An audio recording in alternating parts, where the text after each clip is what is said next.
Subscribe करें परिष्कार college YouTube channel को और साथ ही बेल आइकन पर क्लिक जरूर करें, जिससे हमारे सभी वीडियोस नोटिफिकेशन सबसे पहले आप तक पहुंचे।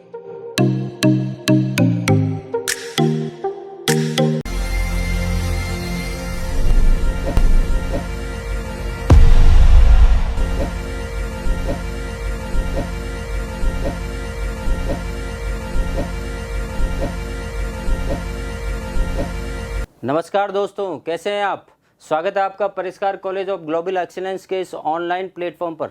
जैसा कि आप जानते हैं, हम जूलॉजी विषय के बारे में पढ़ते हैं और बीएससी फाइनल ईयर में जो आपका कोर्डेटा की संरचना एवं कार्य, जो कि आपका बीएससी फाइनल ईयर का जो सेकंड पेपर है आपका कोर्डेटा की संरचना व कार्य, उसके बारे में हम अध्ययन कर रहे हैं। और उसमें हमने सेक्शन सी स्टार्टिंग की है। सेक्शन सी हमने पहले प्राथमिकता दी है और सेक्शन सी में हम एक टॉपिक पढ़ चुके हैं आपका एम्फीबिया में पेरेंटल केयर ऑफ एम्फीबियन, यानी एम्फीबिया के जो जंतु होते हैं मेंढक और टॉड, उनमें किस तरीके से अंडों व लार्वाओं का रक्षण किया जाता है, किस तरीके से जो नर और मादा है अंडे और लार्वाओं की जो है वो सुरक्षा करती हैं जब तक कि उनसे वयस्क परिवर्धित नहीं हो जाते। और इसी श्रृंखला में जो हमारा दूसरा टॉपिक है वो है विषैले एवं विषहीन सर्प, poisonous and non poisonous snacks, यानी सांप, यानी जो जहरीले सांप है, विषैले सांप है और जो विषहीन सांप है, उनके बारे में हम पढ़ेंगे कि किस तरीके से आप सांप को देखकर बता सकते हो कि ये सांप जहरीला है और ये सांप जो है जहरीला नहीं है। इस सांप के अंदर विष है और इस सांप के अंदर विष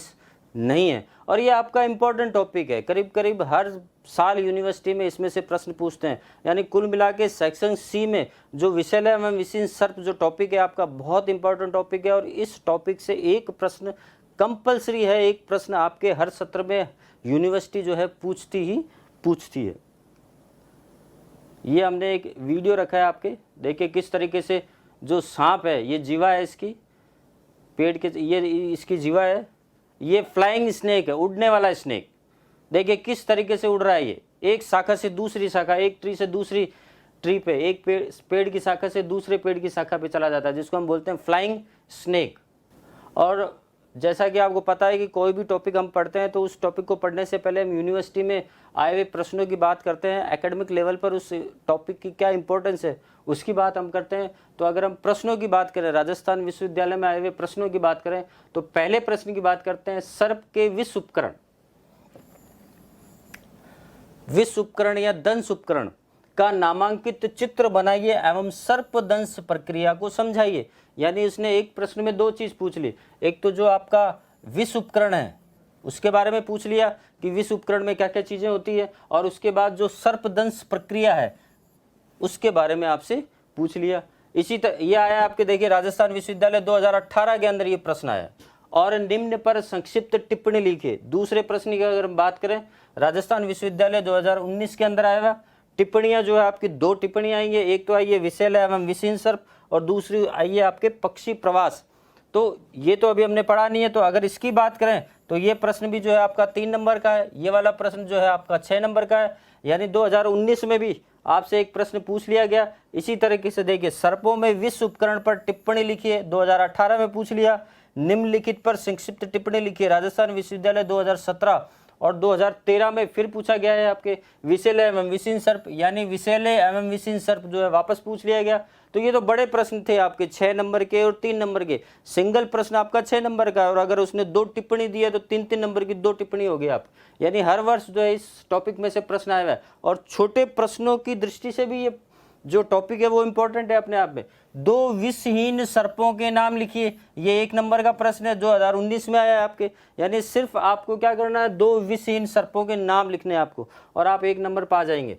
तंत्रिका विष वाले 2 सर्पों के नाम लिखिए, यानी पॉइजनस जो स्नेक है उनके 2 नाम लिखने हैं आपको। इसके अलावा सर्पों में पाई जाने वाली विष ग्रंथि किस प्रकार की ग्रंथि है, ये राजस्थान विश्वविद्यालय 2016 में आया है, 18 में आया है और 19 में आया है। यानी ये छोटे प्रश्न के दृष्टिकोण से भी ये टॉपिक आपका इंपॉर्टेंट है। यानी 1 नंबर का प्रश्न भी इसमें से पूछ लेते हैं और 6 नंबर और 3 नंबर के प्रश्न भी जो है हर वर्ष करीब हर वर्ष जो है आपके पूछे गए हैं।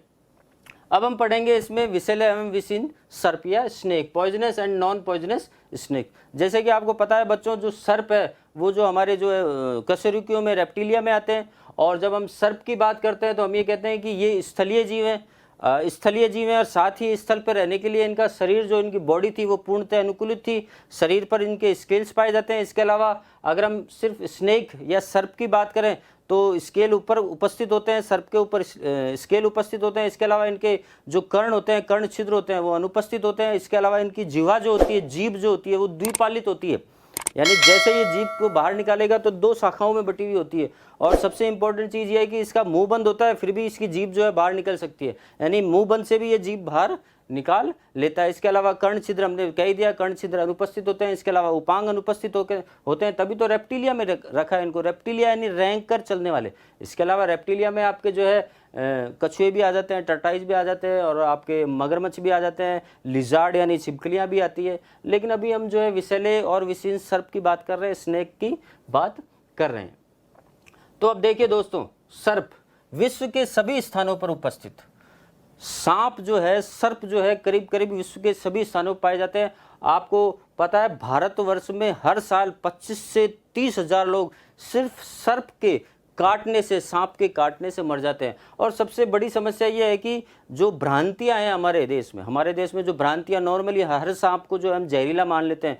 कोई सांप अगर किसी को काट भी जाता है तो वो टेंशन में ही जो है, कई बार स्थिति ऐसी हो जाती है कि टेंशन में उसकी स्थिति बिगड़ जाती है कि भाई सांप काट गया। जबकि वास्तविकता ये है कि करीब करीब बहुत कम सांप ही ऐसे होते हैं जो जहरीले होते हैं, लेकिन अधिकांश सांप जो होते हैं वो जहरीले नहीं होते। अगर भारतवर्ष की बात करें तो 300 से ऊपर प्रजातियां हैं भारत के अंदर, जिसमें से सिर्फ 60 के आसपास प्रजातियां ही जहरीली है। यानी अब कहने वाली बात यह है कि अधिकतर सांप जो होते हैं वो जहरीले नहीं होते। तो लेकिन हम बताएंगे आपको किस तरीके से कि अगर आपको कभी सांप दिख जाए कहीं पे तो आप कैसे बता सकते हो कि ये सांप जहरीला है और ये सांप जहरीला नहीं है। या जो सांप पकड़ने वाले जो लोग होते हैं या इन पर रिसर्च करने वाले जो लोग होते हैं वो दूर से देखकर पता चला लेते हैं कि ये सांप जहरीला है या ये सांप विषैला है या विषीण है। देखिए, विश्व के करीब करीब सभी स्थानों पर उपस्थित। जीव विज्ञान में सर्पों को 2 श्रेणी में विभक्त किया गया है, विषैले सर्प और विषीण सर्प। यानी सर्प 2 प्रकार के हैं, विषैले सर्प यानी पॉइजनस स्नेक और विषीण सर्प यानी नॉन पॉइजनस स्नेक। विषैले एवं विषीण सर्पों के अंतर उनमें उपस्थित सल्क, जैसा कि हमने कहा कि रेप्टिलिया वर्ग के जो जंतु हैं उनके ऊपर जो है स्केल्स पाए जाते हैं, सल्क पाए जाते हैं। दूसरा सिल्ड, अगर हम सिर की बात करें, सर्प के सिर की बात करें तो वहाँ पर बड़े बड़े सल्क उपस्थित होते हैं जिनको सिल्क कहा जाता है। इसके अलावा पूंछ की बात की जाए, सर्पों में पूंछ की बात की जाए, इसके अलावा विषदंत, ये तो है ही। खैर, सर्प जब काटता है तो अपने विषदंत जो है वो शिकार के अंदर जो है यूं का यूं धसा देता है और अपनी विष ग्रंथियों से विष को जो है शिकार के अंदर, या मनुष्य को भी काट रहा है तो मनुष्य के अंदर अपने जहर को, अपने विष को जो है विष ग्रंथियों के माध्यम से और विष दंत के माध्यम से बॉडी के अंदर छोड़ देता है। तो 4 चीजें हैं, सल्कों, सिल्ड, पूंछ और विषदंत की व्यवस्था। इन चारों की व्यवस्था व इनकी उपस्थिति से हम पता लगा सकते हैं कि वो जो सर्प है वो विषैला है या विषहीन है। अब इसी श्रृंखला में हम आगे बढ़ते हैं ग्राफ के जरिए और पता लगाएंगे कि कैसे सर्प विषैले होते हैं और कैसे सर्प विषहीन होते हैं। देखिए, विषहीन व विषैले सर्प की पहचान कुंजी कि कैसे पता लगाना। देखिए, सबसे पहला पॉइंट आपके, पूंछ चपटी व पार्श्वतः संपीड़ित। पूंछ चपटी है, चपटी यानी पार्श्व से संपीड़ित है, गोल नहीं है, बेलनाकार नहीं है, इस तरीके से कोड़े के समान है। जो कोड़ा जो मारते हैं वो कैसा होता है, चपटा होता है, गोल या बेलनाकार नहीं होता। अगर पूंछ उसकी पार्श्व चपटी है और कोड़े के समान है तो वो जो सर्प होगा वो नॉर्मली कैसा होगा, विषैला सर्प होगा। और इसका उदाहरण है समुद्री सर्प, जिसके अंदर नॉर्मली हम हाइड्रोफिश के बारे में बात करते हैं। किसके बारे में, हाइड्रोफिश के बारे में। यानी अगर आपको ऐसा सर्प दिखता है जिसकी पूंछ चपटी है और पार्श्वतः क्या है, संपीड़ित है, इस तरीके से बेलनाकार या गोल नहीं है, पार्श्व से संपीड़ित है, तो हम कह देंगे कि भैया ये विषैला सर्प है। यानी सबसे पहले आपको क्या देखनी है, उसकी पूंछ देखनी है और पूंछ देख के अंदाजा लगाना है कि वो सर्प विषैला है, विषहीन है या विषैला है।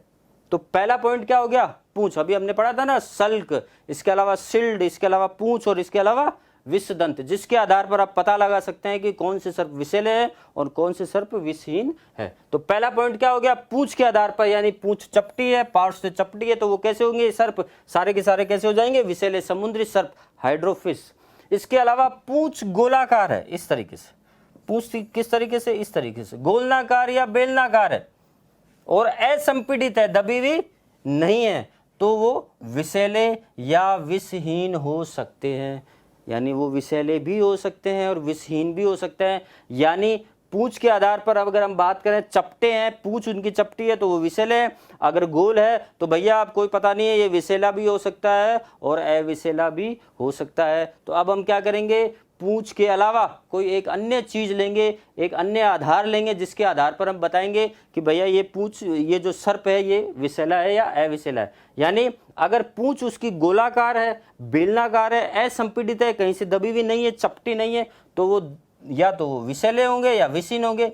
स्थलीय या मीठे पानी या जलाशय में पाए जाने वाले सर्प, यानी स्थल में पाए जाने वाले सारे सर्प और जलाशय में पाए जाने वाले सारे सर्प जो हैं वो आपके विषहीन और विषैले दोनों ही हो सकते हैं, अगर उनकी पूंछ गोलाकार और बेलनाकार है। यानी जैसे ही आपको पूंछ गोलाकार और बेलनाकार दिख जाए तो आपके कान खड़े हो जाने चाहिए कि भैया ये विषहीन भी हो सकता है और विषैला भी हो सकता है। देखिए ये हाइड्रोफिश है, जिसकी पूंछ जो है, इसकी पूंछ की बात करें, ये देखिए इसकी पूंछ चपटी है, ये तो इसका मुख वाला भाग हो गया, इसकी पूंछ वाला भाग हो गया जो चपटी है। इस तरीके से ये देखिए जो हमने बात किया कि पूंछ कैसी है, बेलनाकार पूंछ है, गोलाकार पूंछ है, इस तरीके से आई हुई है ये, इस तरीके से। तो हमने कह दिया कि ये जो सांप है, इस तरीके के सांप है, वो विषैले भी हो सकते हैं और विषहीन भी हो सकते हैं। अब जब हमने देख लिया कि पूंछ उसकी गोलाकार और बेलनाकार है, इसका मतलब ये विषैला भी और विषहीन है, तो अब क्या आधार बनाए हम जिसके आधार पर पता लगे कि वो उसमें विष है या उसमें विष नहीं है। देखिए पेट व पीठ पर छोटे छोटे सल्क, यानी अगर हम वेंट्रल सतह की बात करें, सर्प के वेंट्रल सतह की बात करें, तो वेंट्रल सतह पर आपको इस तरीके से छोटे छोटे स्केल दिखाई देंगे पूरी सतह पर, इस तरीके से ये दिख रहे हैं आपको।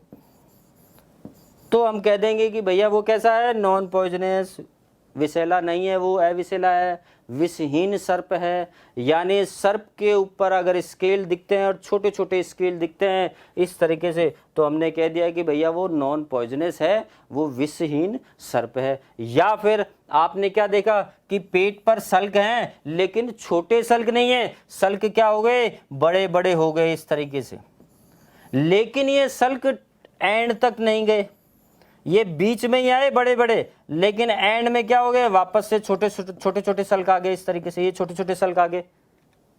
यानी बीच के सल्क तो कैसे हो गए, बड़े हो गए, और जो एंड की बात करें, ये सर्प का बेलनाकार शरीर है, इसके एंड की बात करें तो वापस से क्या होते हैं, छोटे छोटे सर्प आ जाते हैं। तो हम कह देते हैं कि भैया ये भी कैसे हैं, नॉन पॉइजनस है, यानी ये भी क्या है, विषहीन है। यानी जो सल्क है वो पूरी चौड़ाई तक, वेंट्रल सतह की पूरी चौड़ाई तक उपस्थित नहीं है। यानी पूंछ जो है चपटी है तो विषैला है, पूंछ गोलनाकार है, लेकिन अगर सल्क इस तरीके से है तो भी वो नॉन पॉइजनस है, और अगर सल्क इस तरीके से है तो भी वो नॉन पॉइजनस है। लेकिन अगर इस तरीके से सल्क हैं और वेंट्रल सतह पर पूरे के पूरे एंड तक फैले हुए हैं, तो फिर कान खड़े हो जाने चाहिए कि भैया ये पॉइजनस भी हो सकता है और नॉन पॉइजनस भी हो सकता है, ये विषहीन भी हो सकता है और विषैला भी हो सकता है। यहाँ तक तो ठीक है भैया, हमने कह दिया कि भैया उसमें विष नहीं है, विषहीन है सल्कों के आधार पर, लेकिन अभी हम यहाँ पर नहीं कह सकते कि वो विषैला है या विषहीन है। जैसे ही आपको वेंट्रल सतह पर सल्क बड़े बड़े पूरे एंड तक दिखाई दें तो आप समझ जाइए कि या तो वो विषहीन हो सकता है या फिर वो विषैला हो सकता है। यानी अधर सल्क जो है पेट की पूरी चौड़ाई तक फैले हुए रहते हैं। ठीक है बच्चों, छोटे सल्क तो विषहीन, बीच के सल्क बड़े हैं लेकिन फिर एंड में वापस छोटे सल्क आ गए तो विषहीन, और अगर सल्क पूरी चौड़ाई तक फैले हुए हैं तो वापस से विषैला या विषहीन हो सकता है। ये देखिए आप, ये हमने जो सर्प है, जो विषहीन सर्प है, उसमें सल्क दिखाएं, देखिए छोटे छोटे सल्क हैं, ये देखिए ये सारे क्या हैं, छोटे छोटे सल्क हैं। अगर आपको किसी सांप में इस तरीके से छोटे छोटे सल्क दिखाई देते हैं तो आप सोच सकते हैं कि ये कैसे हो जाएंगे, नॉन पॉइजनस होंगे। या फिर आपको सल्क दिख रहे हैं, देखिए बीच में तो सल्क दिख रहे हैं, बीच के सल्क क्या हैं, बड़े बड़े हैं ये देखिए, लेकिन अगर बाद की बात करें, ये बेलनाकार शरीर हो गया तो यहाँ पर वापस क्या हो गए, छोटे छोटे सल्क उपस्थित हो गए, तो भी ये क्या हो गया, आपके नॉन पॉइजनस हो गया, विषहीन हो गया। लेकिन यदि सल्क पूरी चौड़ाई तक फैले हुए हैं, वेंट्रल सतह की पूरी चौड़ाई तक फैले हुए हैं, तो वो पॉइजनस भी हो सकता है और वो नॉन पॉइजनस भी हो सकता है। यानी पूंछ चपटी है तो विषैला, पूंछ गोलाकार है तो विषैला व विषहीन भी हो सकता है। अगर सल्क छोटे हैं तो वो नॉन पॉइजनस है, अगर सल्क बीच का बड़ा और एंड में छोटे सल्क है तो भी वो नॉन पॉइजनस है। लेकिन अगर सल्क पूरी चौड़ाई तक फैले हुए हैं तो वो विषहीन और विषैला दोनों प्रकार का हो सकता है। अब फिर कैसे पता लगाएंगे भाई, पूंछ गोल है इसकी और सल्क भी पूरे फैले हुए हैं, अब कैसे पता लगे कि ये विषैला है या विषहीन है? तो तीसरा आधार हम ले लेते हैं पूंछ, उसके बाद सल्क। अब तीसरा आधार क्या हो जाएगा? आपके गर्त या पिट। देखिए, सिर पर छोटे छोटे सल्क स्थलीय वाइपर विषैला। अब सिर पर छोटे छोटे सल्क या सिल्डे में नासा छिद्र व आंख के मध्य में एक गड्ढा उपस्थित। यानी अगर सिर वाले भाग में, पहली बात तो सिर वाले भाग में छोटे छोटे सल्क उपस्थित होंगे, थोड़े बहुत बड़े सल्क भी उपस्थित हो सकते हैं, लेकिन अगर उसके नासा छिद्र और आंख के मध्य आपको कोई छोटा सा गर्त दिख रहा है, छोटा सा गड्ढा दिख रहा है, तो आप लगा सकते हैं अंदाजा कि भैया वो वाइपर है और वो कैसा है? विषैला है। वो सांप कौन सा है आपके? वाइपर। कौन सा?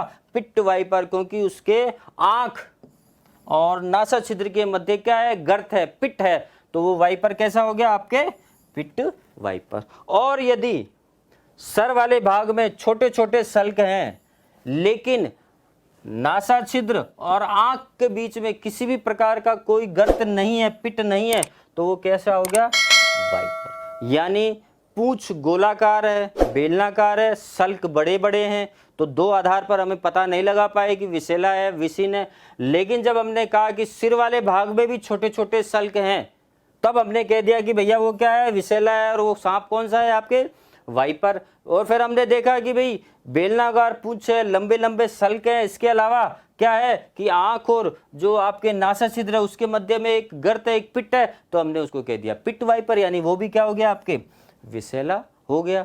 यानी ये तो हो गया पिट लेस वाइपर और ये हो गया आपके पिट वाइपर। नासा छिद्र और आंख के बीच में छोटा सा अगर गड्ढा उपस्थित है तो भी वो विषैला है। अगर गड्ढा उपस्थित नहीं है लेकिन सिर वाले भाग में छोटे छोटे सल्क हैं और स्थलीय सांप है, तो भी वो कैसा है?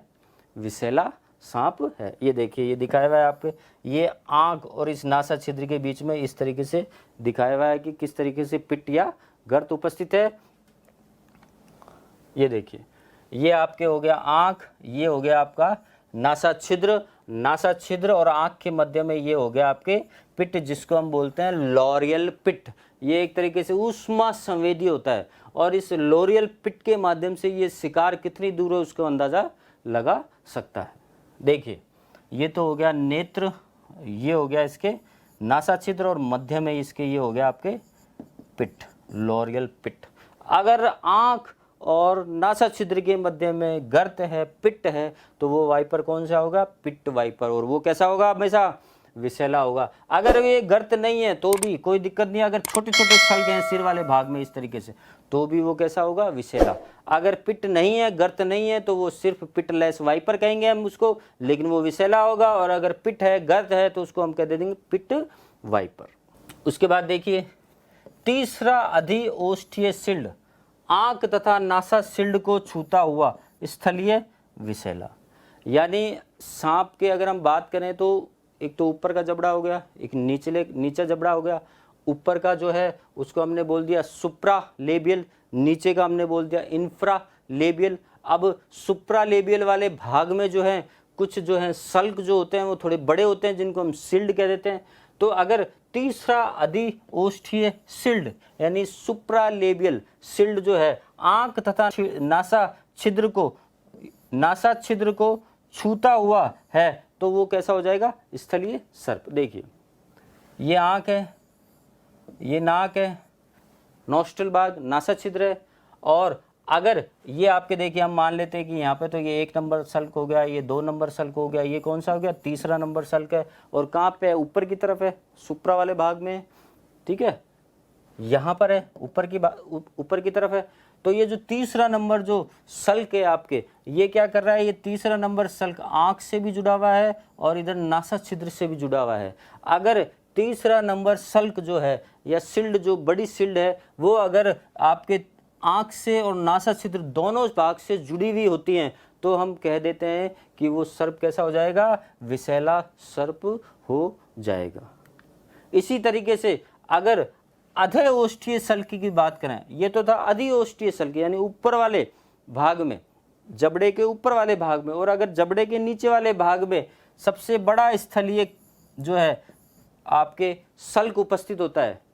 देखिए ये तो था सुप्रा यानी ऊपर, ये इंफ्रा यानी नीचे, नीचे वाले भाग में ये देखिए सल्क जो है, चौथा सल्क जो है ये कितना बड़ा हो जाता है। फोर्थ इंफ्रा लेबियल स्केल जो है या सिल्ड जो है वो क्या होती है, काफ़ी बड़ी होती है, तो भी वो सर्प कैसा हो जाता है, विषैला सर्प हो जाता है। तो एक तो थर्ड सुप्रालेबियल जो स्केल है आपके, सिल्ड है, अगर वो आंख से और नासा छिद्र से जुड़ी हुई है तो वो कैसा होगा, जहरीला होगा। इसी तरीके से इंफ्रालेबियल सिल्ड जो है वो भी फोर्थ नंबर, अगर वो काफ़ी बड़ी है, वो सल्क काफ़ी बड़ा है, तो वो सर्प भी क्या होगा, विषैला होगा। देखिए विषैला, गर्दन पर फन उपस्थित, किस तरीके से अपने गर्दन वाले फन को, गर्दन वाले भाग को ही चौड़ा कर लेता है, जिसको हुड भी बोलते हैं। और निशान ऐनक के आकार का निशान होता है, ये देखिए ऐनक के आकार का निशान, ये दिख रहा है आपको, ऐनक के आकार का निशान। तो अगर फन चौड़ा है, उसका हुड वाला भाग चौड़ा है, और प्लस इस तरीके से अगर फन वाले भाग में ऐनक की तरह निशान है, तो भी वो कैसा हो जाएगा, विषैला हो जाएगा। इसी तरीके से फन अगर अनुपस्थित है पर पेट पर प्रवाल चिन्ह है, तो भी वो कैसा हो जाएगा, विषैला हो जाएगा, जिसको हम बोलते हैं कोरल सर्प या प्रवाल सर्प। ये इस तरीके से, ये प्रवाल सर्प जो होते हैं, कोरल सर्प जो होते हैं, ये रंग बिरंगे होते हैं, अलग अलग कलर होता है इनका। तो हमने देखा कि किस तरीके से जो है, अगर हम वापस से इनको रिवाइज करें, देखिए हम दोबारा से एक बार रिवाइज करते हैं। हमने कहा सर्प के पूंछ के आधार पर चपटी तो विषैला, गोलाकार तो पता नहीं। दूसरा हमने कह दिया कि अगर उसके सल्क छोटे छोटे हैं स्केल तो वो विषहीन, अगर थोड़ा बीच का बड़ा है तो भी विषहीन, लेकिन अगर बीच के सल्क पूरे एंड तक हैं तो वो विषैले भी हो सकते हैं, विषहीन भी हो सकते हैं। उसके बाद हमने क्या किया, पिट यानी गर्त के आधार पर, सिर वाले भाग में छोटे छोटे सल्क हैं लेकिन पिट नहीं है तो पिटलेस वाइपर हो गया, लेकिन वो कैसा हो गया, जहरीला हो गया। अगर नासा छिद्र और आपके आंख के बीच में पिट है तो उसको हमने कह दिया पिट वाइपर। ठीक है, दोनों कैसे होंगे, जहरीले होंगे। उसके बाद हमने कहा अधिओष्ठीय सिल्ड या स्केल, यानी तीसरा अधिओष्ठीय सिल्ड आंख और नासा छिद्र दोनों को छूता हुआ है तो भी वो कैसे हो गए, विषैले हो गए। अगर नीचे वाला जो है अधोओष्ठीय सिल्ड जो है, इंफ्रालेबियल जो सिल्ड है वो सबसे बड़ी है तो भी वो कैसे हो गए, विषैले हो गए, जैसे करेट। और इसी तरीके से ये हो गया आपके, जिसमें कोबरा आ जाता है, ये हमने डायग्राम से बताया था आपको। उसके तरीके फन की अगर हम बात करें, इस तरीके से उसका फन चौड़ा है और साथ में ऐनक के आकार का भी दिख रहा है आपको, हुड उसका चौड़ा है, फन चौड़ा है, और इस तरीके से ऐनक के आकार का चिन्ह भी दिख रहा है तो भी वो कैसा होगा, विषैला होगा। इसी तरीके से फन अनुपस्थित है लेकिन प्रवाल चिन्ह दिखाई दे रहे हैं इस तरीके से, तो भी वो सांप कैसा होगा, विषैला होगा। अब हम प्रश्न करते हैं, प्रश्नों की बात करते हैं। सभी समुद्री सर्प होते हैं, सभी सी स्नेक यानी समुद्री सर्प जो होते हैं वो विषालु होते हैं, अविषालु होते हैं, ए बी दोनों होते हैं और कोई नहीं। ये तो हमने सबसे पहले पढ़ा था कि जो चपटी पूंछ होती है, हमने पढ़ा था चपटी पूंछ जो होती है, कोड़े के आकार की जो पूंछ होती है, वो जो सांप होते हैं वो कैसे होते हैं, जहरीले होते हैं, विष वाले सर्प होते हैं। और वो ज़्यादातर कैसे होते हैं, सी स्नेक यानी समुद्री सर्प होते हैं। और उसमें हमने एक उदाहरण भी दिया था, हाइड्रोफिश। तो हम कह सकते हैं कि सभी समुद्री सर्प होते हैं नॉर्मली कैसे होंगे, वो विषालु होंगे, यानी कैसे होंगे, पॉइजनस होंगे। इस तरीके से अगर नासा छिद्र तथा नेत्रों के बीच एक लोरियल गर्त है, ये हमने पिट की बात की थी, होता है तो वह सर्प है। कौन सा सर्प है, अगर नासा छिद्र और नेत्र के बीच में छोटा सा गड्ढा है, गर्त है, तो हमने उस गर्त को नाम दिया था लोरियल गर्त, जो कि उष्मा संवेदी होता है। किस तरीके से शिकार करना है, उस लोरियल गर्त के माध्यम से वो शिकार करने में उसको सहायता करता है ये लोरियल गर्त। और अगर लोरियल गर्त है, पिट है, तो वो कौन सा हो जाएगा आपके, कौन सा होगा, सी वाला हो जाएगा आपके, पिट वाइपर। कौन सा हो जाएगा, पिट वाइपर हो जाएगा। सर्पों का वर्गीकरण जिस लक्षण के आधार पर होता है, सर्पों का वर्गीकरण जिस लक्षण के आधार पर होता है पाद, पाद तो होता ही नहीं है, रेंग कर चलता है, इसलिए इसको रेप्टिलिया में रखा। नेत्र की बात करें तो सर्पों में जो है नेत्र तो होते हैं, लेकिन नेत्र के ऊपर नेत्र पलक नहीं होती। करोटी की अगर हम बात करें तो कौन सा पॉइंट हो जाएगा, जो हमने कहा था शुरू में पूंछ के आधार पर, फिर सल्क के आधार पर आपको बताया था कि पॉइजनस और नॉन पॉइजनस कौन से होते हैं। तो जिस लक्षण के आधार पर होता है वो क्या हो जाएगा आपके, सल्क यानी स्केल। सही व गलत बताइए, सही व गलत बताइए। सर्पों में नेत्र पलक तथा कर्ण अनुपस्थित होते हैं। ये हमने अभी बोला है कि नेत्र तो होते हैं लेकिन नेत्र पलक नहीं होती। इसी तरीके से कर्ण छिद्र भी क्या होते हैं, अनुपस्थित होते हैं। तो क्या सर्पों में नेत्र फलक और कर्ण छिद्र अनुपस्थित होते हैं? हाँ साहब, अनुपस्थित होते हैं। ये तो आपके क्या हो गया, सही हो गया। समुद्री सर्प जिसकी पूंछ पृष्ठ अधर रूप से चपटी होती है, सदैव विषैला होता है। देखिए बहुविकल्पी में आ गया, उसके बाद सही गलत में भी फिर आ गया। ये समुद्री सर्प जिसकी पूंछ पृष्ठ अधर सतह से चपटी होती है, वो सदैव कैसा होगा, विषैला होगा। यानी समुद्री जो सर्प होते हैं ज्यादातर कैसे होते हैं, वो विषैले होते हैं। सल्क विषैले एवं विषहीन सर्पों को विभेदित करने में सहायक होते हैं। ये भी क्या हो गया आपके, सही हो गया। तो इस तरीके से हमने सही और गलत बताए। फिर देखिए विष उपकरण। देखिए बच्चों, आपका जो ये सर्प वाला टॉपिक है उसमें एक प्रश्न हमेशा बन जाता है आपके, विषैले व विषहीन सर्पों में अंतर बताइए, कैसे आप पहचान बताएंगे। वो हमने एक ग्राफ बताया आपको, एक कुंजी बताई है हमने कि किस तरीके से पूंछ के आधार पर, सल्क के आधार पर, लोरियल पिट के आधार पर, हुड या फन के आधार पर आप अंदाजा लगा सकते हैं, पता लगा सकते हैं कि कौन से सर्प विषैले है और कौन से सर्प विषहीन है। तो एक तो वो क्वेश्चन इंपॉर्टेंट बनता है। उसके बाद आपका आ जाता है दूसरा प्रश्न, विष उपकरण, जिसको हम बोल देते हैं पॉइजन एपरेटस। भाई सर्प जो हैं जहरीले हैं, तो जहरीले सर्प हैं तो उसके अंदर कोई ना कोई एक विष उपकरण या पॉइजन एपरेटस होगा, जिसके माध्यम से जो जहर है वो शिकार में या मनुष्य को जब भी वो काटता है, डसता है, तो अपने जो विष को जो है छोड़ता है तो कोई ना कोई एपरेटस तो होगा, कोई ना कोई पॉइजनस एपरेटस तो होगा। तो कई बार पूछ लेते हैं प्रश्न, हमने अभी बात भी की थी राजस्थान विश्वविद्यालय में आए हुए प्रश्नों की, कि जो है विष उपकरण के बारे में बताइए और किस तरीके से बाइटिंग मैकेनिज्म होता है, किस तरीके से वो डसता है, दंश किस तरीके से मारता है और किस तरीके से शिकार करता है, उसके बारे में बताइए। तो 3 प्रश्न मेनली बनते हैं इसमें, विषैले व विषहीन सर्पों में पहचानने के लिए कुंजी, उसके बाद विष उपकरण और एक आपका दंश यानी बाइटिंग मैकेनिज्म। तो पहला हमने कर लिया विषैले व विषहीन सर्पों के बारे में। अब हम बात करेंगे विष उपकरण, पॉइजन एपरेटस। देखिए इसमें सबसे पहला है विष ग्रंथि, पॉइजन ग्लैंड। भाई सांप जो है जहर छोड़ता है ना, तो कोई ना कोई विष ग्रंथि तो हो गई, उस विष ग्रंथि के अंदर विष जो है संग्रहित रहता है। तो सबसे पहला क्या हो गया, विष ग्रंथि या पॉइजन ग्लैंड्स। ये कितनी होती है, एक जोड़ी ऊपर वाले भाग में, ये ऊपर वाले भाग में। ऊपरी जबड़ा जो होता है वो मैक्सिला होता है, निचले वाला जबड़ा जो होता है वो क्या होता है, मैंडिबल होता है। तो ऊपरी वाले जबड़े में ये 2 विष दंत हो गए जिनको फैंग कहा जाता है, और इस विष दंत वाले भाग से पीछे की तरफ सिर वाले भाग में ये विष ग्रंथि जुड़ी हुई है। तो सबसे पहली बात तो एक तो इस तरफ है इस विष दंत के साथ, एक इस विष दंत के साथ क्या होगी, उस तरफ होगी। तो हमने क्या कह दिया, एक जोड़ी है ऊपर वाले भाग में, ऊपरी जबड़े में है। इसके अलावा कोष के आकार की यानी सैक लाइक, वो दिख रही है हमारे को, सैक लाइक है, कोष के आकार के। 2 पॉइंट तो हमारे बन जाते हैं कि यानी एक जोड़ी है, दोनों तरफ है विष दंत से जुड़ी हुई। इसके अलावा क्या है, सैक के आकार की, थैले के आकार की, कोष के आकार की है। ऊपरी जबड़े, ये हम कह ही रहे हैं कि ये ऊपरी वाला जबड़ा है, निचली वाला जबड़ा है। ऊपरी जबड़े को मैक्सिला बोल देते हैं, निचले वाले जबड़े को मैंडिबल बोल देते हैं। ऊपरी जबड़े की आंतरिक सतह पर दोनों ओर, एक जोड़ी है तो दोनों ओर होगी, ऊपरी ओष्ठीय या पैरोटिड ग्रंथियां होती है।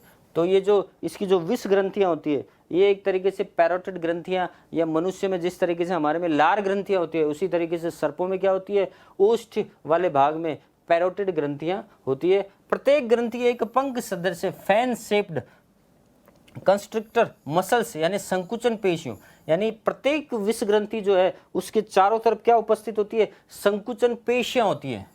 ये पेशियां क्या होगी, संकुचन होगी और विकुंचन होगा, तभी तो जो है विष ग्रंथि जो है दबेगी, और दबेगी तो विष क्या होगा, लगा तेजी से क्या होगा, बाहर की तरफ निकलेगा। यानी मसल्स कौन सी हो गई, संकुचन पेशियां होती है, पेशियों द्वारा ढकी रहती है। यानी प्रत्येक विष ग्रंथि जो है एक जोड़ी होती है, कोष के आकार की होती है, ऊपरी जबड़े में होती है, दोनों तरफ होती है, ओष्ठी वाले भाग में होती है, पैरोटिड ग्रंथियां होती है और जो है इनके चारों तरफ संकुचन पेशियां होती है। सर्पदंश के समय इनके फैलने से विष ग्रंथि से विष वाहिनी में आ जाता है, यानी ये विष ग्रंथि हो गई।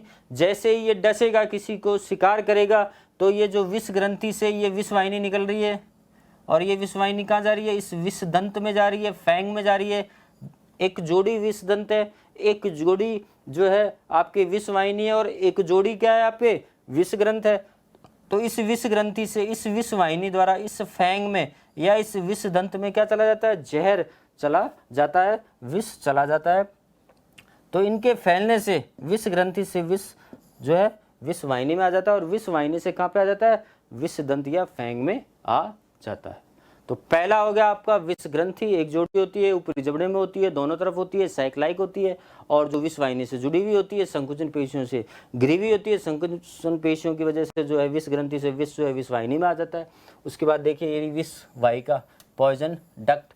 विष ग्रंथि के अग्र सिरे से एक संकरी विष वाहिका निकलती है, ये अभी हमने पढ़ा है, जो विष दंत के ठीक आगे लूप बनाते हुए विष दंत के आधार पर उपस्थित खांच या नलिका में खुल जाती है। यानी प्रत्येक विष ग्रंथि से विष वाहिका निकलती है और दांत के जो विष दंत है, जो फैंग है, उसके आगे लूप बनाते हुए एक खांच के माध्यम से एक नलिका में, एक कैनाल में खुल जाती है। उसके बाद है आपके विष दंत, यानी दो चीजें होगी, पहला हो गया विष ग्रंथि और दूसरी क्या होगी आपकी विष वाहिका, पॉइजन डक्ट। अब है आपके विष दंत, फैंग्स। मैक्सिलरी अस्थियों से जुड़े, भाई हमने कहा ना ऊपर वाला जबड़ा तो मैक्सिला, नीचे वाला जबड़ा मैंडिबल, तो हमने कह दिया मैक्सिलरी अस्थियों से जुड़े जो लंबे, कौन, विष दंत। मैक्सिलरी अस्थियों से जुड़े जो लंबे, वक्रित, तीक्ष्ण, नुकीले। मैक्सिलरी अस्थियों से जुड़े हुए हैं, वक्रित है, तीक्ष्ण है और नुकीले हैं। शिकार के शरीर में विष अंतःक्षिप्त यानी इंजेक्ट करने के लिए हाइपोडर्मिक सुइयों की तरह कार्य करते हैं। सर्पों में मैक्सिला पर केवल एक बड़ा कार्यशील खोखला विषदंत उपस्थित होता है, यानी प्रत्येक मैक्सिला से जुड़ा हुआ विषदंत होता है। तो अगर दोनों तरफ की मैक्सिला की बात करें तो एक जोड़ी विषदंत हो गए, जो दाईं तरफ वाला विषदंत है वो मैक्सिला से जुड़ा हुआ है और बाईं तरफ वाला जो विषदंत है वो भी मैक्सिला से जुड़ा हुआ है और दोनों विषदंत जो है ऊपरी जबड़े से जुड़े हुए हैं, यानी मैक्सिला से जुड़े हुए हैं। तो ये क्या हो गया आपके फैंग्स यानी विष दंत। विष ग्रंथि से जहर किस में जाएगा, विष वाहिनी, और विष वाहिनी से कहाँ जाएगा, लूप बनाते हुए विष वाहिनी क्या करेगी, खांस द्वारा कहाँ कर देगी, विष दंत में, और विष दंत में कहाँ जाता है, ये कैनाल में आ जाता है और कैनाल से जहर छिद्र द्वारा कहाँ हो जाता है, मनुष्य के शरीर में छोड़ दिया जाता है। देखिए ये विष दंत की संरचना आपको दिखाई गई है। यहाँ पे एक एपरेचर होता है, यहाँ पे ये विष वाहिनी आ गई, यहाँ हमने कह दिया कि ये विष ग्रंथि है और ये विष वाहिनी आई। विष ग्रंथि से जो है विष वाहिनी जुड़ी हुई है और ये विष वाहिनी, यहाँ पे एक एपरेचर होता है जिसको हमने कह दिया इनटेक एपरेचर, और इस इनटेक एपरेचर से जो विष होता है वो इस कैनाल में आ जाता है, कैविटी में आ जाता है, इस हिस्से में आ जाता है। इस इनटेक एपरेचर से विष कहाँ आया, कैनाल में आ गया, और उसके बाद यहाँ पर एक खांच उपस्थित होती है, ये देखिए, जिसको हमने कह दिया डिस्चार्ज एपरेटस।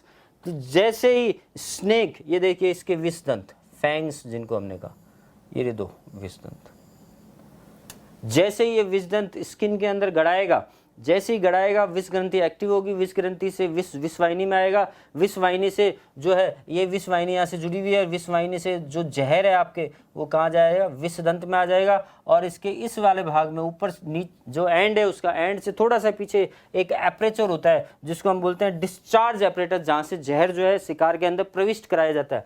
यहाँ से जहर क्या हो जाएगा, स्किन के अंदर, मनुष्य के बॉडी के अंदर, ब्लड के अंदर क्या हो जाएगा, जहर जो है कुछ बूंदों के रूप में। ऐसा भी नहीं है कि बहुत तेजी से जो बहुत सारा जहर निकलता, नहीं, 2 बूंदे, मान लीजिए कि एक बूंद यहाँ बनी आपके एक बूंद यहाँ बन गया आपके और एक बूंद यहाँ बन गया आपके। दो बूंदों के रूप में, छोटी छोटी बूंदों के रूप में क्या करेगा मनुष्य या जो शिकार है उसके अंदर अपने जहर को छोड़ देगा। और आपको पता है कि जहर जो होता है, विष जो होता है, बहुत प्रभावशाली होता है, जो हमारे तंत्रिका तंत्र, हमारे हार्ट, हमारे श्वसन तंत्र को प्रभावित करता है। थोड़ा सा जहर भी जो है हमारे शरीर में बहुत ज़्यादा प्रभाव छोड़ देता है। ये देखिए किस तरीके से जो है इसके मुंह में लोहे की रोड डालकर किस तरीके से विषदंत जो है आपको दिखाए गए हैं, क्योंकि इस समय ये गुस्से में है। गुस्से में क्या किया इसने, अपना अपना जबड़ा खोल लिया, और जबड़ा खोलते ही इसके जो विषदंत इस तरीके से थे वो क्या हो जाते हैं, सीधे हो जाते हैं। विषदंत कैसे होते हैं, ऐसे होते हैं, लेकिन जैसे ये जबड़ा खोलता है विषदंत कैसे हो जाते हैं, 90 डिग्री पर, यानी ये हॉरिजॉन्टल होते हैं। लेकिन जैसे इसको गुस्सा आएगा और ये किसी शिकार को डसेगा, इसके दांत क्या होते हैं, वक्रित से क्या हो जाते हैं, 90 डिग्री पर आ जाते हैं, और इस तरीके से ये अपने शिकार के अंदर अपने दोनों विषदंत जो है गड़ा देता है। देखिए अब अस्थियों की बात करें। विष उपकरण में हमने बात कर ली विष ग्रंथि, फिर हमने बात की विषवाहिनी, और फिर हमने बात की दंत यानी विषदंत या फैंग्स। ये तीन चीज़ें तो होती है, लेकिन ये विषदंत किस तरीके से शिकार की स्किन के अंदर घुसते हैं, उसके लिए एक तो अस्थियां काम में आती है और एक पेशियां काम में आती है। अस्थियों और पेशियों के आपसी समन्वय से जो है ये क्या करता है, अपना विष जो है शिकार के अंदर छोड़ता है। अब अस्थियों की बात करें हम, तो अस्थियां कौन सी होगी, एक तो होगी आपके मैक्सिला, दूसरी होगी स्क्वेमोजल, तीसरी होगी आपके एक्टोटेरिगोइड और टेरिगोइड, और पांचवी होगी आपकी क्वाड्रेट। यानी कुल मिला के आपके 5 अस्थियां काम में आ रही है, मैक्सिला, स्क्वेमोजल, एक्टोटेरिगोइड, टेरिगोइड और क्वाड्रेट।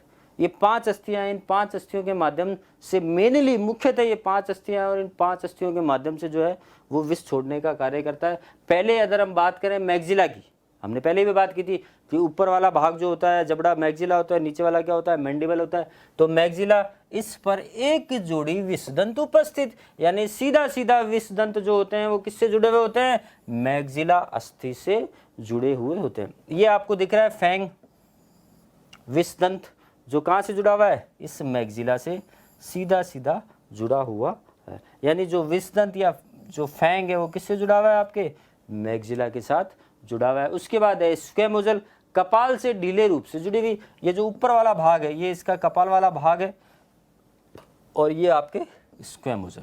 ये अभी क्या है, इसका मुंह बंद है, अभी मुंह बंद है, इसका खुला नहीं है, अभी शिकार नहीं कर रहा, अभी बंद मुंह है। बंद मुंह है तो दांत भी क्या है, फैंग भी क्या है, अभी हॉरिजॉन्टल है। लेकिन जैसे इसका मुंह खुलेगा, ये दांत इस तरीके से, जैसे ही मुंह खुलेगा कैसा हो जाएगा, इसका दांत 90 डिग्री पे, अभी इस तरीके से वक्रित है, और जैसे ही मुंह खुलेगा क्या होगा, इसका विषदंत फैंग को जो हो जाएगा इस तरीके से हो जाएगा और शिकार के अंदर चला जाएगा। तो पहली होगी मैक्सिला, जिससे विषदंत सीधा सीधा जुड़े हुए रहते हैं। स्क्वेमोजल, जिसमें कपाल से ये ढीले रूप से जुड़ी हुई रहती है। इसके अलावा मैक्सिला जो है वो एक्टोटेरिगोइड अस्थि द्वारा टेरिगोइड से जुड़ी रहती है, और टेरिगोइड किससे जुड़ी रहती है, क्वाड्रेट से जुड़ी हुई रहती है। देखिए ये तो मैक्सिला हो गया, और ये आपके होगी एक्टोटेरिगोइड, और ये हो गई आपके टेरिगोइड ये वाली, और ये टेरिगोइड किससे जुड़ी हुई है, क्वाड्रेट से जुड़ी हुई है। यानी कुल मिला के पहली तो हो गई मैक्सिला, जिससे विषदंत जुड़ा हुआ रहता है। स्क्वेमोजल जो कपाल वाले भाग से जुड़ी हुई रहती है। उसके अलावा इस मैक्सिला से एक्टोटेरिगोइड जुड़ा रहता है, और एक्टोटेरिगोइड से टेरिगोइड जुड़ा हुआ रहता है, और टेरिगोइड किससे जुड़ी रहती है, क्वाड्रेट अस्थि से जुड़ी रहती है। यानी कुल मिला के हमें 5 अस्थियां ध्यान रखनी है, मैक्सिला, स्क्वेमोजल, एक्टोटेरिगोइड, टेरिगोइड और आपकी क्वाड्रेट। जबड़ों का कपाल के साथ निलंबित, जबड़ों को कपाल के साथ निलंबित रखती है। तो ये तो हो गई आपकी क्वाड्रेट, ये हो गई आपके टेरिगोइड, ये हो गई आपके एक्टोटेरिगोइड, ये हो गई आपके मैक्सिला, और इस मैक्सिला से जुड़े हुए फैंग या विषदंत, और ये आपके ऊपर कपाल वाले भाग में क्या होगी, स्क्वेमोजल। इस तरीके से इन 5 अस्थियों को विशेष ध्यान रखना है आपको, मैक्सिला, स्क्वेमोजल, एक्टोटेरिगोइड, टेरिगोइड और क्वाड्रेट। सर्प की कपाल की इन अस्थियों की गति का नियमन निम्नलिखित पेशियों द्वारा होता है। अब अस्थियां हैं, उनका नियमन कैसा होगा, पेशियों के द्वारा होगा। पेशियां कौन सी होती है, एक तो होती है आपके डाइगैस्ट्रिक पेशियां, जबड़ों के खुलने में बंद होने की क्रिया पर नियंत्रित करती है। तो प्रश्न अगर आ जाए कि जबड़ों के खुलने में बंद होने की क्रिया को कौन सी पेशी नियंत्रित करती है, तो क्या आंसर हो जाएगा उसका, डाइगैस्ट्रिक पेशियां। इन पेशियों से ही फिर जो अस्थियां कार्य करना शुरू करती है। लेकिन सबसे पहले क्या होगा, डाइगैस्ट्रिक पेशी जो है वो सिकुड़ती है, उसके सिकुड़ते ही फिर अस्थियां कार्यशील होती है, अस्थियां काम करना शुरू करती है और फिर मुख खुलना प्रारंभ हो जाता है। लेकिन सबसे पहले क्या होता है, डाइगैस्ट्रिक पेशियां जो होती है वो जबड़ों के खुलने में बंद होने की क्रिया पर क्या करती है, नियंत्रण करती है। उसके बाद है स्फिनोटेरिगोइड अस्थि, टेरिगोइड से पृष्ठ सतह से जुड़ी हुई। स्फिनोटेरिगोइड तो क्या है, पेशी है, और जुड़ी हुई किससे है, ये टेरिगोइड से। टेरिगोइड क्या है, अस्थि है। टेरिगोइड अस्थि से कौन जुड़ी हुई है, स्फिनोटेरिगोइड की पृष्ठ सतह से जुड़ी हुई होती है, मैग्जिला के गमन को नियंत्रित करती है एवं इसके द्वारा मैग्जिला 90 डिग्री पर घूम जाती है। हमने कहा ना कि भाई अस्थियां तो होती है, मैग्जिला से विषदंत जुड़ा हुआ रहता है, लेकिन जैसे ही जो पेशियां जो है कार्यशील होती है, पेशियों के कार्यशील होती क्या होती है, अस्थियां अपना काम करने लगती है, और अस्थियां अपना काम करने लगती है तो मैग्जिला क्या करती है, उसमें गमन प्रारंभ हो जाता है और क्या करती है, अपने जो जगह होती है वहाँ से घूम जाती है, और घूम कर क्या करती है, 90 डिग्री पर घूम जाती है, और जो विषदंत है उसको क्या कर देती है, जो अभी तक वक्रित विषदंत था उसको क्या कर देती है, सीधा कर देती है। यानी कुल मिला के कहने वाली बात यह है कि अस्थियां और पेशियां आपस में एक दूसरे के समन्वय, आपस में एक दूसरे के सहयोग करते हुए क्या करती है, ये जो विषदंत है उसको 90 डिग्री एंगल पर घुमाने का काम करती है। देखिए किस तरीके से, इस डायग्राम को देखिए आप पहले, पूरा का पूरा जबड़ा आपके खुला हुआ है, ये तो निचला जबड़ा है मैंडिबल, ये पूरा का पूरा ऊपर का जबड़ा है मैग्जिला। इस मैग्जिला वाले भाग से ये दोनों विषदंत जुड़े हुए हैं आपके, जिनको हमने फैंग किया, ये विषवाहिनी है, और ये विषवाहिनी देखिए हमने कहा था ना आगे से आती है लूप बनाते हुए अंदर की तरफ एक कैनाल में जो है अपने विष को छोड़ देती हैं, और ये आपके पीछे की तरफ विष ग्रंथि है। ऊपर वाले भाग में सर के जस्ट नीचे आँख के पास में या आँख के नीचे जो है विष ग्रंथि पाई जाती है। ये खुला हुआ जबड़ा है इसका, इसने अपने जबड़े को पूरी तरीके से खोल रखा है। इसकी अस्थियां जो होती है वो लचीली होती है, जिसके माध्यम से ये जबड़े को आसानी से खोल लेता है। देखिए हमने जब अस्थियों की बात की थी तो पहले हम वापस से अस्थि की बात करें। देखिए एक तो ये रही क्वाड्रेट, एक ये रही स्क्वेमेजल, उसके बाद आपके ये रही मैग्जिला, इससे विषदंत जुड़ा हुआ, उसके बाद ये रही एक्टोटेरिगोइड, इस मैग्जिला से एक्टोटेरिगोइड जुड़ा हुआ, और उसके बाद आपके ये आ गई टेरिगोइड, एक्टोटेरिगोइड से आपके टेरिगोइड जुड़ा हुआ। ये 5 अस्थियां हो गई आपकी। अच्छा, उसके बाद आपके हम पेशियों की बात करें तो ये रही आपकी डाइगैस्ट्रिक मसल्स, और इसके अलावा ये रही आपके टेरिगोइड मसल्स जो कि टेरिगोइड से जुड़ी हुई रहती है, टेरिगोइड वाले भाग से जुड़ी हुई ये मसल्स हो गई। इसके अलावा ये मसल्स होगी, डाइगैस्ट्रिक मसल्स हो गई। तो इन मसल्स और इन अस्थियों के माध्यम से ये क्या करता है, मुख को खोल लेता है। इस तरीके से अपने मुख को खोल लेता है, और फिर वापस से जब मुख बंद होता है तो ये दोनों विषदंत जो है शिकार के अंदर डाल देता है।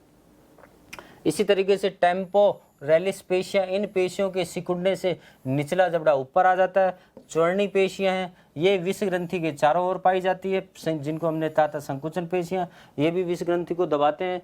उसके बाद है मैंडिबुलर संकोचनी पेशियां, ये भी विष ग्रंथि के पास स्थित होती हैं। तो ये दोनों तो विष ग्रंथि से संबंधित होगी। टेम्पोरेलिस पेशियां, इन पेशियों के सिकुड़ने से निचला जबड़ा जो है वापस ऊपर की तरफ आता है।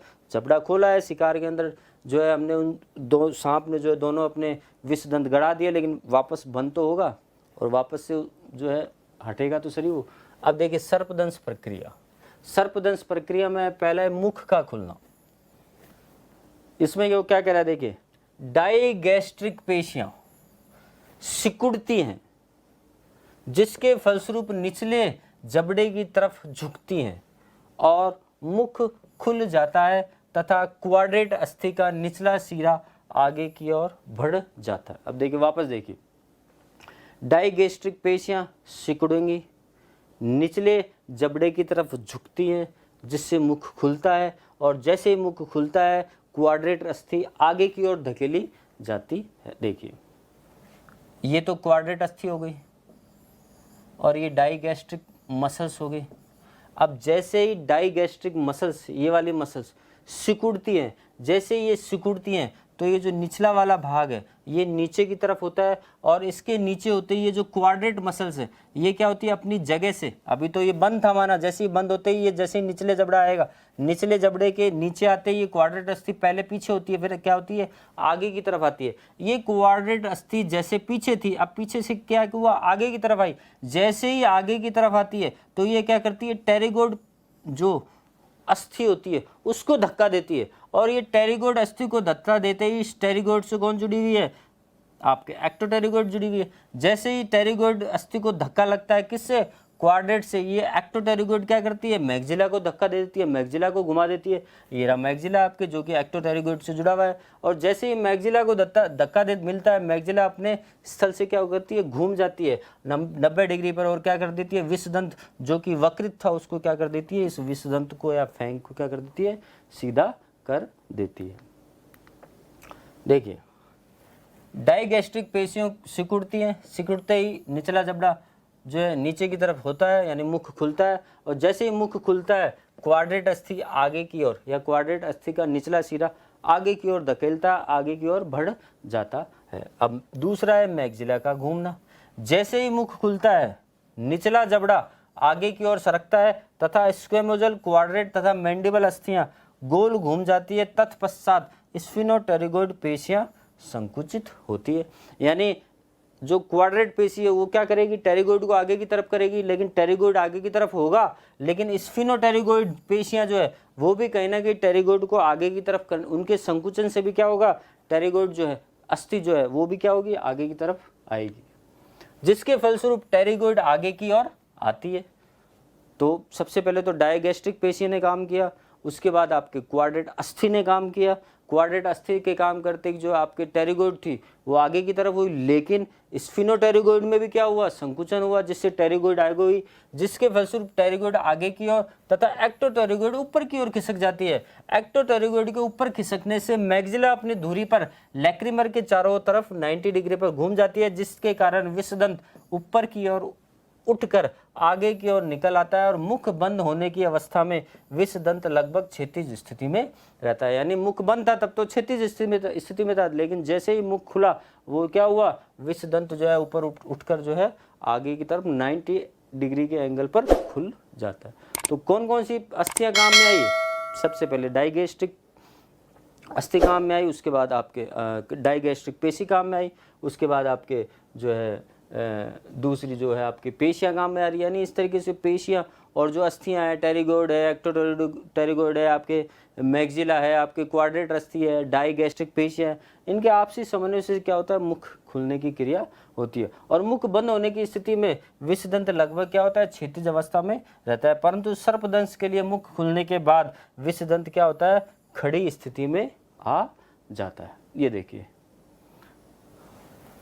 देखिए जबड़ा पूरा का पूरा खुल गया, मुंह बंद था लेकिन क्या हुआ पेशियों और अस्थियों के आपसी समन्वय से क्या हुआ पूरा का पूरा जबड़ा खुल गया। जो विषदंत पहले इस तरीके से थे अब वो विषदंत क्या हो गए इस तरीके से हो गए, यानी हॉरिजॉन्टल विषदंत थे, जबड़ा खुलते क्या हो गया 90 डिग्री एंगल पर आ गए। और ये क्या हुआ इस तरीके से इन्होंने क्या किया दोनों विषदंत के माध्यम से जहर को मनुष्य के अंदर छोड़ दिया। ये देखिए किस तरीके से भाई विषदंत तो ऊपरी हिस्से में ही है, तो इस ऊपरी हिस्से में क्या किया इन्होंने विषदंत के माध्यम से जहर को मनुष्य के अंदर छोड़ दिया। इस इधर इनकी विष ग्रंथि होती है।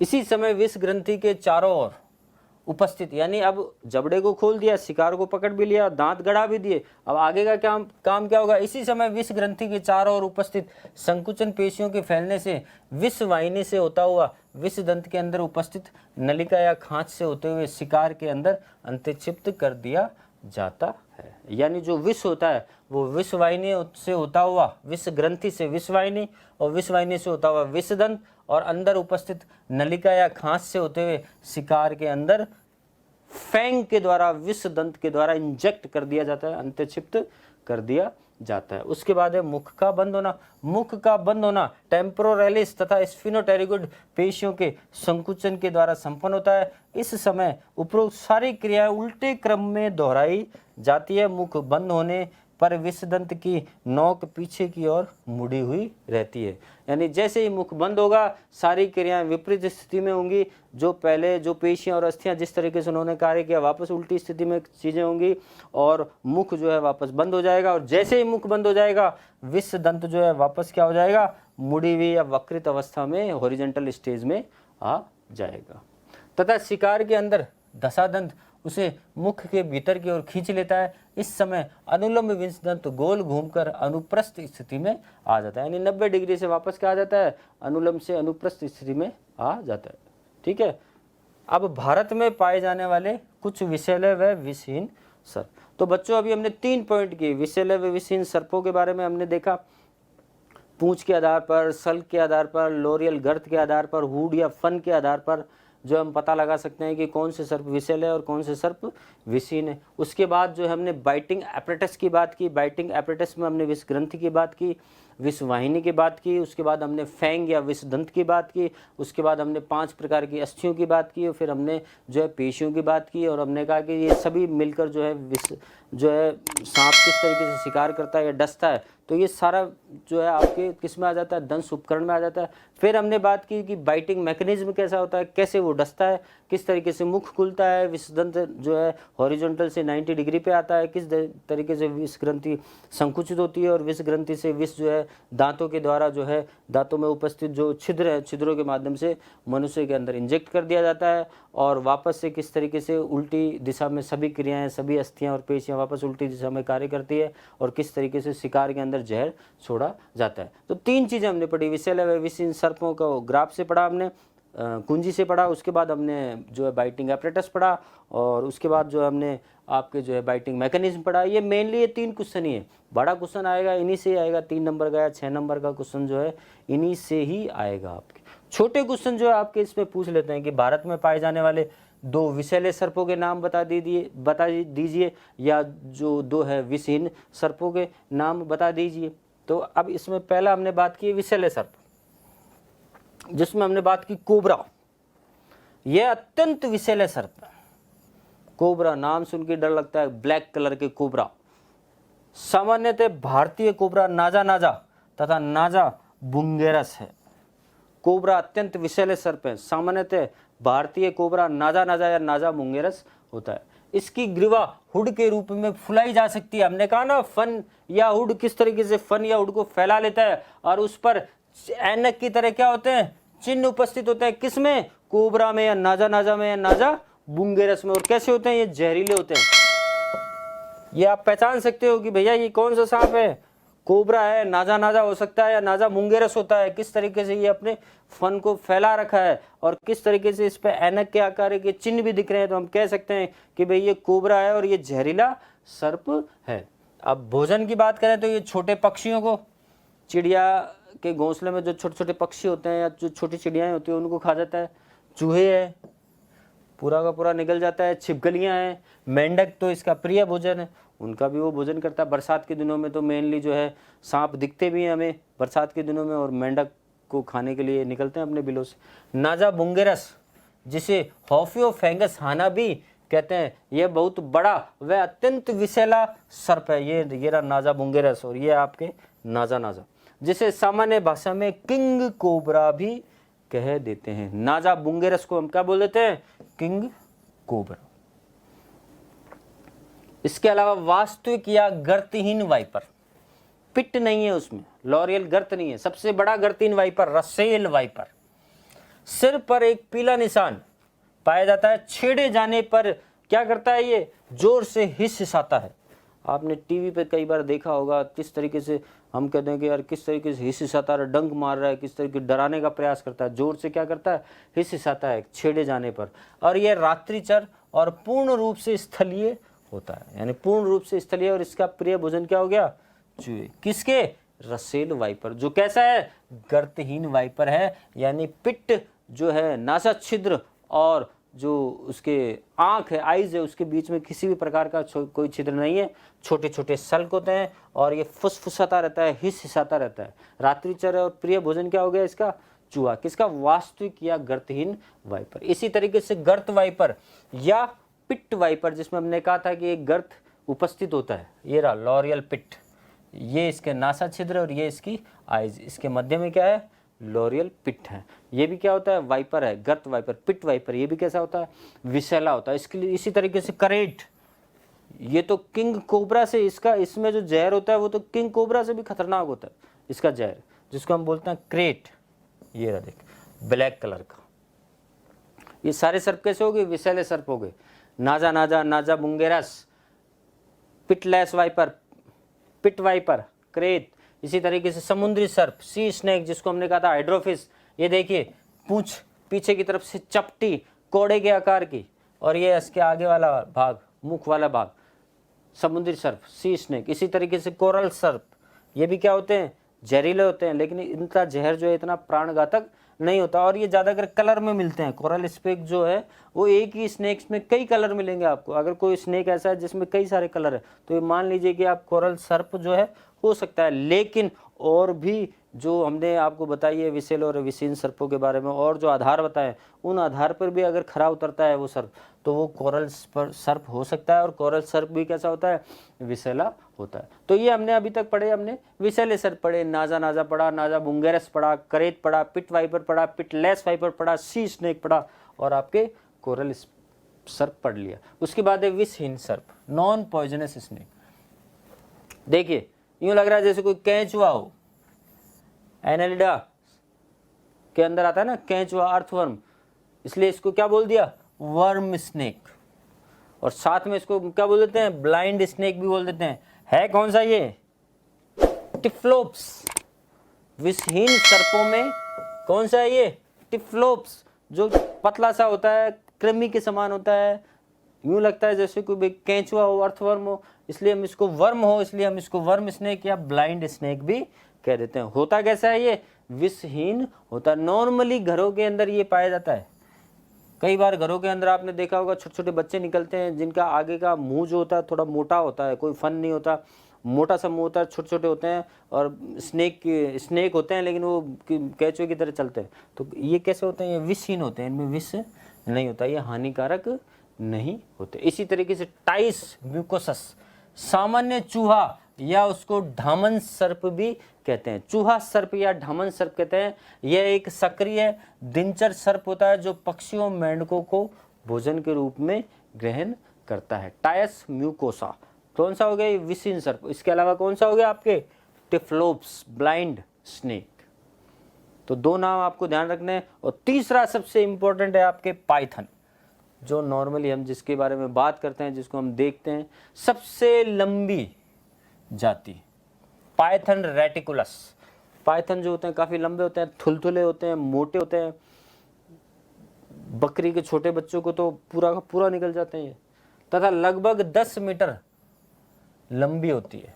भारतीय पाइथन, पाइथन मोलोरस, जिसे सामान्य भाषा में अजगर कहते हैं, है कौन सा, पाइथन मोलोरस। यह लगभग 6 मीटर तक लंबा होता है।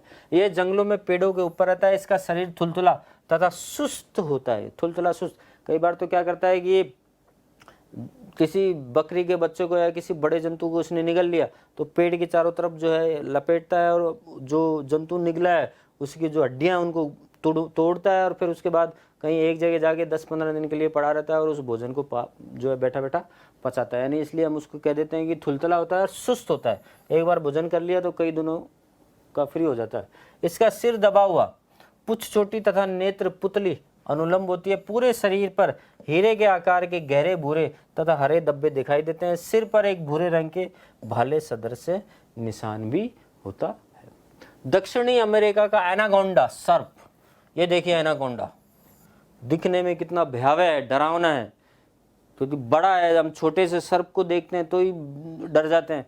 इतना बड़ा सर्प देखेंगे आप, इतना मोटा, इतना लंबा, 8 मीटर तक का सर्प जब आप देख लेंगे, पहली बात तो ये है ही नहीं, पाया तो कहाँ जाता है, ये दक्षिणी अमेरिका में। हमारे देश में तो क्या होता है, नॉर्मली पाइथन पाया जाता है जो 6 से 8 मीटर का होता है, लेकिन ये तो 8 मीटर से भी अधिक लंबा सर्प है, मोटा है, और बड़े बड़े प्राणियों को सीधा का सीधा निकल जाता है, जिसको हम बोलते हैं एनाकोंडा।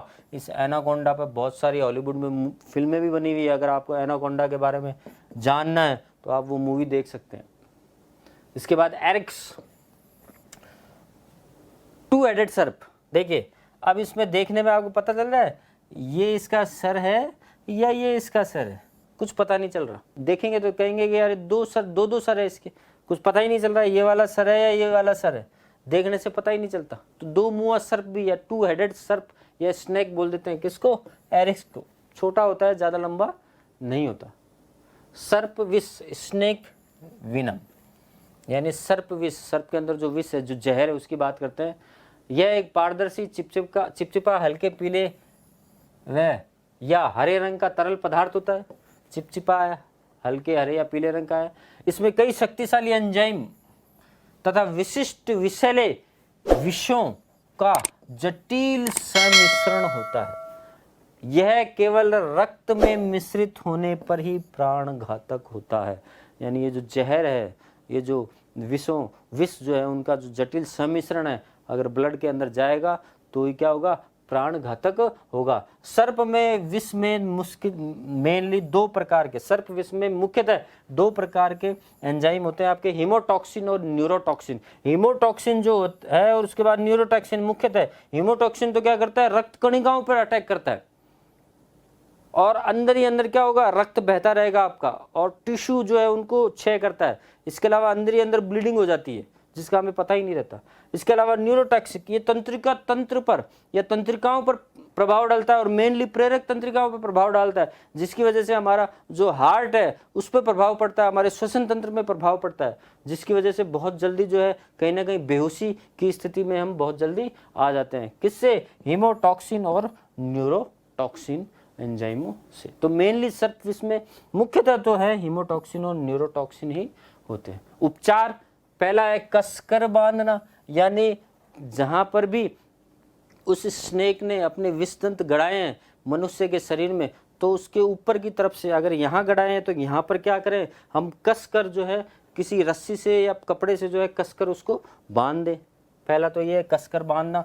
उसके बाद विच्छेदन, जहाँ पर उसने डंक मारा है वहाँ पर चक्कू से थोड़ा सा कट लगा दें जिससे ब्लड निकले और ब्लड के साथ में विष भी निकल जाए। उसके बाद चूसना, सकिंग, अगर हो सके तो वहाँ पर जो है उस ब्लड को चूसने का प्रयास करें, लेकिन थोड़ा खतरनाक रहता है इसमें, क्योंकि अगर जो व्यक्ति चूस रहा है अगर उसमें प्रतिरोधक क्षमता अच्छी नहीं है तो उसको भी बेहोशी आ सकती है। तो जो है ढंग से ये कार्य करना है, तो आप उस ब्लड को चूसेंगे तो आपके साथ विष भी आ जाएगा, लेकिन चूस के लेना नहीं है उसको, हाथों हाथ क्या करना है, उसको थूक देना है।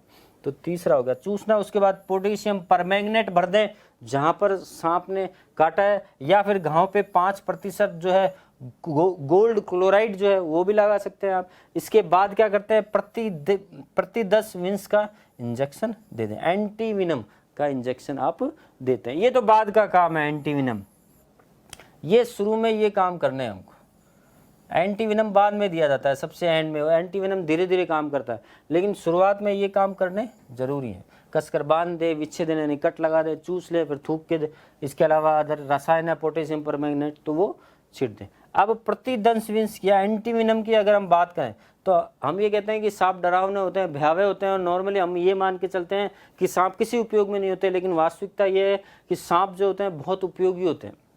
और जो आपके जो एंटीविनम है वो कौन बनाता है, आपके हाफकिंस संस्थान है मुंबई में, जो एंटीविनम बनाने का काम करती है, प्रति 10 विंस बनाने का काम करती है। अगर किसी व्यक्ति को सर्प काट जाए, सांप काट जाए, विषैला सर्प काट जाए, तो ये एंड में जो है प्रति 10 विंस या एंटीविनम उस व्यक्ति को दिया जाता है उस जहर से बचने के लिए, क्योंकि ये जो है उस जहर को काटने का काम करता है। ये देखिए आपके हाफकिंस संस्थान जो कि मुंबई में है, और ये क्या करती है, स्नेक एंटीविनम बनाने का कार्य करती है, जो कि बाद में अगर सर्प किसी को काट लेता है, अब तो खैर ये सभी अस्पतालों में भी उपलब्ध रहता है। उसके बाद है बहुविकल्पीय प्रश्न। अच्छा, एंटीविनम तैयार कैसे होता है? देखिए नॉर्मली एंटीविनम तैयार करने के लिए जो जंतु काम में लाया जाता है वो होता है घोड़ा। घोड़ा जो है हम मान के चलते हैं एक मजबूत जानवर है, तो घोड़े को लगातार 6 महीने तक जहर दिया जाता है, थोड़ा थोड़ा कर कर।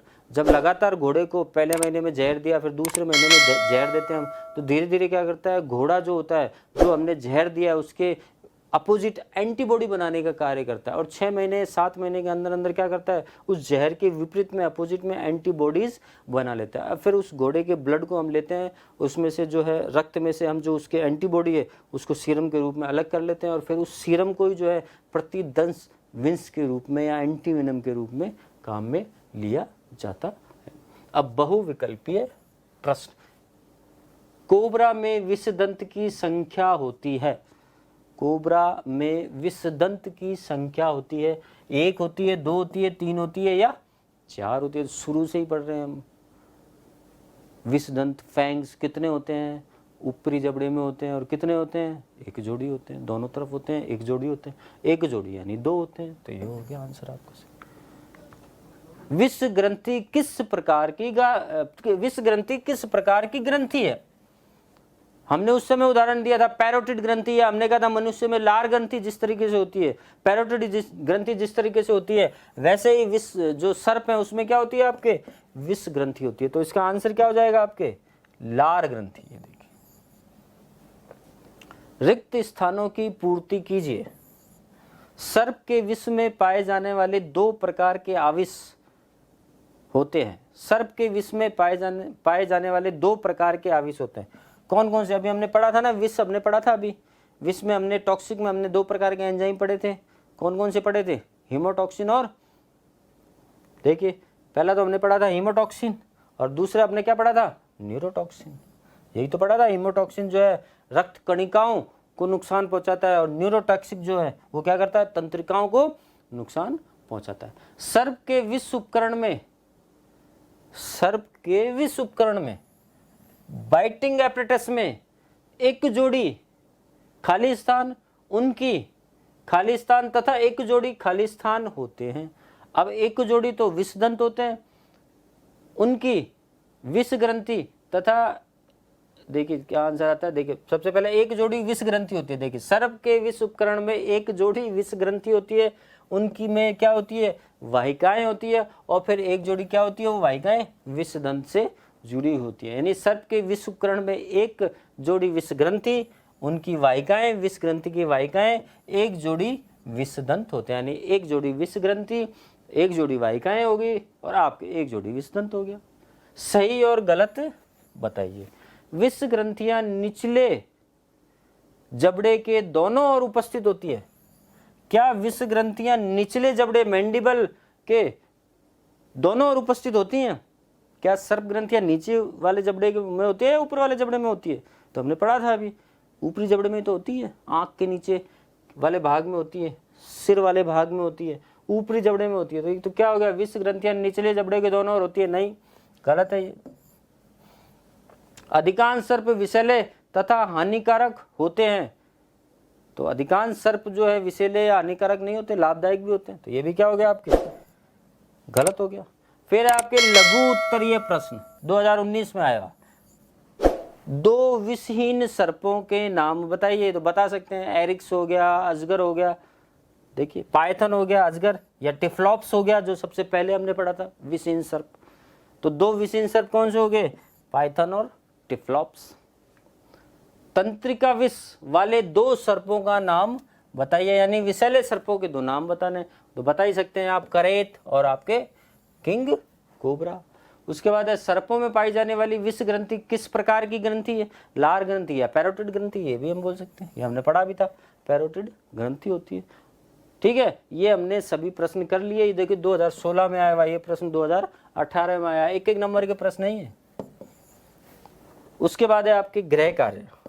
सर्प के विष उपकरण बाइटिंग एपरेटस का नामांकित चित्र बनाइए, जिसमें आपको ऊपरी जबड़ा, निचला जबड़ा, सारी अस्थियां और मसल्स बनानी है, एवं सर्पदंश प्रक्रिया को समझाइए। यानी बाइटिंग उपकरण बनाना है और बाइटिंग मैकेनिज्म के बारे में बताना है। 6 नंबर का प्रश्न है ये, आपके गृह कार्य के रूप में हमने आपको दिया है। 6 नंबर का प्रश्न जो है आपको विष उपकरण के बारे में बताना है। जबड़ा बंद है तब उसकी संरचना कैसी है, और जबड़ा खुल जाता है तब उसकी संरचना कैसी होती है, और ये जबड़ा खुलने की प्रक्रिया यानी सर्पदंश प्रक्रिया या विष दंत को किस तरीके से शिकार में छोड़ा जाता है, उसकी जो प्रक्रिया होती है वो कैसे होती है, उसके बारे में आपको समझाना है। तो बच्चों अभी हमने जो है विष ग्रंथि मतलब विषैले और विषहीन सर्पों के बारे में पढ़ लिया। सेक्शन सी में हमने जो है आपके 2 टॉपिक आपको पढ़ा दिए। इससे पहले हमने क्या पढ़ाया था आपको, एम्फीबिया में पैतृक रक्षण, पेरेंटल केयर ऑफ एम्फीबिया। और दूसरा टॉपिक जो कि हम शुरू से ही कह रहे हैं कि इम्पोर्टेंट टॉपिक है और हर बार सेक्शन सी में से एक 6 नंबर का प्रश्न जरूर से जरूर जो है आपके स्नेक या सर्प में से पूछ लेता है। उसमें भी 3 चीज़ें इंपॉर्टेंट होती है, विसेल व विसिन सर्प के बारे में बताइए, आप कैसे पहचान करेंगे। इसके अलावा आपकी विष उपकरण या बाइटिंग जो है एपरेटस या ये जो विष उपकरण है इसके बारे में बताइए, और उसका जो प्रोसीजर क्या होता है उसके बारे में बताइए। तो ये 3 प्रश्न जो है आपके 6 नंबर के या 3 नंबर के आने के पूरे चांस रहते हैं। इसके अलावा 1 या 2 नंबर के छोटे प्रश्न आने के भी आपके विश्वविद्यालय में, राजस्थान विश्वविद्यालय में प्रश्न आने के पूरे चांस रहते हैं। तो ये इंपॉर्टेंट टॉपिक है, इसको ध्यान से पढ़िए, समझिए। आप अगली ऑनलाइन क्लास में हम जल्दी से जल्दी रूबरू होने का प्रयास करेंगे। तब तक के लिए आप इसको पढ़िए। धन्यवाद।